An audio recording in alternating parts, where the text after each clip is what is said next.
എന്റെ സ്വന്തം സിനിമ ആയതുകൊണ്ട് നല്ലൊരു എക്സ്പീരിയൻസ് ആണെന്ന് പറയാനാണ് എനിക്ക് താല്പര്യം.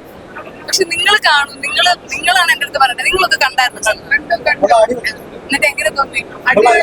സൗണ്ട് ക്യാമറ കണ്ടുവല്ലേ? കിട്ടില്ല.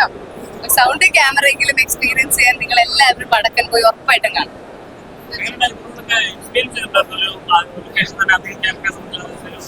ഞാനും കിഷോർ സാറും ശ്രുതിയും ഒരുമിച്ചായിരുന്നു എപ്പോഴും ഷൂട്ടും കാര്യങ്ങളൊക്കെ. അപ്പം അങ്ങനത്തെ ഒരു പാരനോർമൽ എക്സ്പീരിയൻസ് ഒന്നും നിർഭാഗ്യവശാൽ എനിക്ക് കിട്ടിയില്ല.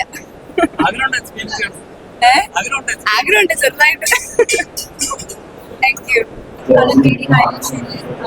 പിന്നെ നമ്മുടെ ബാക്കി സ്റ്റോറി റൈറ്റിംഗ് ആണെങ്കിൽ നമ്മുടെ ഈ ചേട്ടൻ വളരെ ടെക്നിക്കലായ സൗണ്ടായ ടീമാണ്. ഇതുപോലത്തെ പടം മലയാളത്തിൽ നമ്മൾ കണ്ടിട്ടില്ല. പിന്നെ ഒരു സൗണ്ട് ടെക്നോളജി ഉണ്ട്, ഇൻഫ്രാ സൗണ്ട് എന്ന് പറഞ്ഞൊരു ടെക്നോളജി. നമുക്ക് ചെവി കേൾക്കാത്ത സൗണ്ട്സ് പക്ഷെ നമ്മുടെ ബോഡി ആൻഡ് ബ്രെയിൻ ആ സൗണ്ടിനെ ഇന്റർപ്രേറ്റ് ചെയ്യാൻ പറ്റും. എന്ന് വെച്ചാൽ ചെവിയിൽ കേട്ടില്ല പക്ഷെ നമ്മുടെ ബോഡി മസിൽ അത് സൗണ്ട് മനസ്സിലാവും. ആ സമയത്ത് ഇങ്ങനത്തെ ഒരു ഹൊറർ പടം കാണുന്ന സമയത്ത് നിങ്ങളുടെ please watch it in the theatres. Infrared technology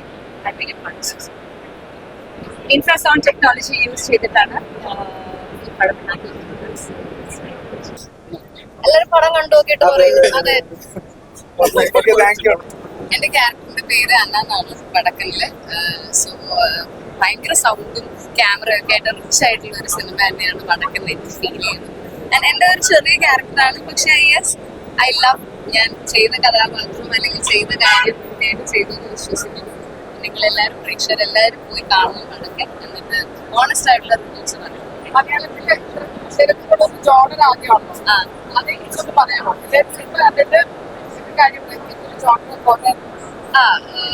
ഒരു പാരനോർമൽ ഇൻവെസ്റ്റിഗേഷൻ ആണ് ബേസിക്കലി വടക്കൻ എന്ന് പറയുന്ന സിനിമ മൊത്തത്തിൽ. അപ്പം സൗണ്ടും ക്യാമറയും ആ ഒരു മേക്കിങ്ങും എല്ലാം കൂടെ വന്നപ്പോഴത്തേക്കും മലയാള സിനിമയിൽ എല്ലാവർക്കും കാണുമ്പോൾ ഒരു പുതിയ അനുഭവമായിരിക്കും.